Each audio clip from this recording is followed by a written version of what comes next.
कहानी की शुरुआत होती है साल 1965 में। अमेरिका के अंदर चल रही सिविल वॉर अपने आखिरी मोड़ पर थी। तभी हम एक कैप्टन को देखते हैं जिसके हाथ में एक सोने का सिक्का होता है। वो इसी तरह के सिक्कों से भरे हुए कई बक्से एक जहाज के अंदर लोड करवा रहा होता है। इन बक्सों पर CSC लिखा होता है। तभी अचानक उन पर हमला हो जाता है, लेकिन कैप्टन ने जल्दी से जहाज को पानी में उतार दिया और सारे इंजन बंद कर दिए ताकि अंधेरे में उनके जहाज का किसी को पता ना चले। और वाकया ऐसा ही होता है, वो दुश्मनों से बचकर निकल जाते हैं। अब कहानी आज के दौर में पहुंचती है जब WHO की एक वैन में डॉक्टर सोफिया बैठी होती है। ये वैन अफ्रीका के लॉस वेगास शहर में होती है। इस शहर में एक अजीब बीमारी बहुत तेजी से फैल रही होती है। एक नए मरीज की जांच से पता चलता है कि इसे भी वही बीमारी लग चुकी है जिसके बारे में अभी तक कुछ समझ नहीं आ रहा। मरीज की मां बताती है कि कुछ दिन पहले ये बच्चा अपने वालिद के साथ माली मुल्क गया था और वापस आने के बाद ही उसकी तबीयत बिगड़ने लगी है। सोफिया मरीज को गाड़ी में बिठाती है और अपने सीनियर को कहती है कि इसको भी केस में शामिल कर लो। अब तक टोटल 6 लोग इस बीमारी से इन्फेक्टेड हो चुके थे। सोफिया कहती है कि हमें जल्दी से WHO को ये फाइल देनी चाहिए, लेकिन सीनियर का कहना था कि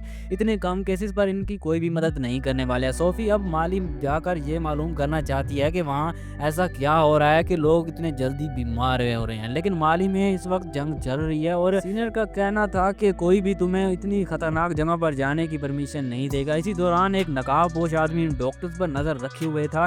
शायद उसे इनका यहाँ आना पसंद नहीं था। सोफिया को याद आता है कि मरीज के वालिद का भी सिंबल लेना चाहिए। वो लाइट हाउस की तरफ निकल जाती है जहाँ वो काम करता है। वहाँ जाकर सोफिया देखती है कि उसकी भी बिल्कुल वही हालत थी, बल्कि वो बीमारी से मर चुका था। सोफिया ने चुपके से सैंपल लिया और बाहर आ गई। इसी दौरान समंदर के पास एक आदमी बोटिंग कर रहा होता है। नकाबपोश आदमी अचानक से सोफिया पर हमला कर देता है, लेकिन बोटिंग करने वाले आदमी ने आकर उसे बचा लिया। इसी झटपट में वो नकाबपोश सोफिया का बैग लेकर रफू चक्कर हो जाता है। होश आने पर सोफिया अपने आप को एक शिप नोमा पर पाती है जो समुद्री खजाने ढूंढने वालों का जहाज होता है। बाहर वही आदमी होता है जिसने उसकी जान बचाई थी। उसका नाम डग होता है। डग एक कीमती मूर्ति समंदर से निकाल कर लाता है। ये लोग असल में CSA वाले जहाज को ढूंढना चाहते हैं जो कि खोया हुआ है, लेकिन सालों से कोई सुराग नहीं मिल रहा। शिप का मालिक अल्मोरो आता है। डग को कहा जाता है कि मूर्ति को रात के म्यूजियम में पार्टी में डिस्प्ले करना है। डग एक नाइजीरियन डीलर से मिलने जाता है। पार्टी में मूर्ति सबके सामने रखी जाती है जो कि एक अफ्रीकन राजा की कीमती कबर की मूर्ति होती है।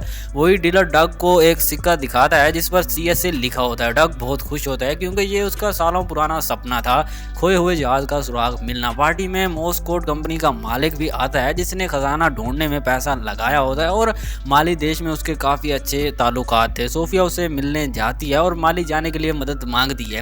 वो कहता है कि वहाँ बहुत ही खतरा है, मगर वो ट्राई करेगा रास्ता निकालने का। डग जेम्स के पास जाता है और उसे CSA का सिक्का दिखाता है। पता चलता है कि ये सिक्का माली में एक आदमी को मिला था। जेम्स खुश होता है और डग और अल्मोरो को 3 दिन के लिए माली जाने की इजाजत दे देता है। पोर्ट पर सोफिया और डॉक्टर जैक उनका इंतजार कर रहे होते हैं। कहते हैं कि जेम्स ने हमें भी इजाजत दे दी थी तुम्हारे साथ जाने के लिए। सभी माली की तरफ रवाना हो जाते हैं। माली पहुंचकर सोफिया और डग अलग हो जाते हैं। डग उस आदमी के घर जाता है जिसे ये सिक्का मिला था, लेकिन पता चलता है कि वो तो मारा गया है और अब दोबारा से डग का सपना अधूरा रह गया। लेकिन वो एक मस्जिद में जाता है। मस्जिद के रिकॉर्ड्स में पता चलता है कि सालों पहले वहाँ एक जहाज आया था, लेकिन उसमें कोई जिंदा नहीं बचा था। तेज पानी के बहाव से जहाज को बहाकर ले गया अपने साथ। डग ये सब जेम्स को जाकर बताता है और जाओ नाम के एक शहर की तरफ निकल जाते हैं। रास्ते में उन्हें बोट में एक अजीब सी मिट्टी मिलती है जो कि बहुत ही ज्यादा रेयर होती है। तभी मिलिट्री की बोट उनका पीछा करती है। ऑफिसर्स पूछते हैं कि वो डॉक्टर्स कहाँ हैं। रूलर काजिम को पता चल गया था कि 2 फिरंगी डॉक्टर्स बीमारी की तहकीक करने आए हैं। आर्मी को उन्हें रोकने का ऑर्डर दिया गया था। डग समझ आता है कि जरूर कोई ना कोई गड़बड़ तो हो चुकी है। वो उन्हें रॉब की मदद से उनकी बोट को पलट देता है और आगे निकल जाते हैं, लेकिन 2 और बोट्स आ जाती हैं। फायरिंग शुरू होती है। डग कहता है कि अब बोट से कूदना पड़ेगा। कूदने से पहले वो फ्यूल टैंक कट कर देते हैं और एक जबरदस्त धमाका होता है। सारे पुलिस वाले मारे जाते हैं। तीनों किसी घर जाकर पहुंचते हैं। रोडी कहता है कि अब बोट नहीं है तो क्या जहाज नहीं ढूंढेंगे। डग कहता है कि पहले डॉक्टर्स को बचाना होगा। डॉक्टर्स एक खाली गांव में पहुंचते हैं। हर तरफ लाशें होती हैं। सोफिया को समझ आ जाता है कि सबकी मौत उसी बीमारी से हुई है। सुबह वो लाशें दफना देते हैं। रोडी बॉर्डर क्रॉस कर लेता है। सोफिया को एक कुआं मिलता है। वो नीचे जाकर सैंपल लेती है। ऊपर मिलिट्री वाले आ जाते हैं। फायरिंग होती है। जैक को छोड़कर सभी को मार देते हैं। सोफिया कुएं में डस जाती है। हेलीकॉप्टर लैंड होता है और माली का राजा काजिम उतरता है जो कि जैक को पकड़ लेते हैं और उसे गोली मार देते हैं। डग और जेम्स चुप कर सब देख रहे होते हैं। काजिम के आदमी हर तरफ लोगों को मार रहे होते हैं। सोफिया पीछे से आकर एक आदमी को मारकर डग को बचा लेती है और तीनों भाग निकलते हैं, लेकिन फिर कुछ घोड़सवार आते हैं, उन्हें पकड़कर अपने राजा गोडोगो के पास ले जाते हैं। सोफिया बीमारी का जिक्र कर दिया है, उसे एक कमरे में ले जाया जाता है जहाँ कई लाशें होती हैं। सोफिया कंफर्म करती है कि सबकी मौत उसी बीमारी से हुई है और वो पानी का सैंपल भी लेती है। पता चलता है कि पानी जहरीला है और ये नेचुरल बिल्कुल भी नहीं है, किसी ने जानबूझकर कुछ मिलाया है। किंग गोडोगो इनकी मदद का वादा करता है। जेम्स बच्चों के साथ फुटबॉल खेल रहा होता है कि एक अजीब जगह जाता है जहाँ पेंटिंग्स होती हैं। पेंटिंग्स में वही जहाज दिखाया जाता है जो कि CSA वाला था। पता चलता है कि यहाँ के रेगिस्तान में दबा हुआ है। तीनों इस जगह जाते हैं। डग बताता है कि 200 साल पहले यहाँ एक नदी थी जो कि अब सूख चुकी है। तीनों नदी ढूंढने निकल जाते हैं। रास्ते में इन्हें एक किला नजर आता है। किले के पास उन्हें मॉस्कोट कंपनी के सोलर प्लांट मिलता है। ऐसी सुनसान जगह पर प्लांट होना थोड़ा अजीब था।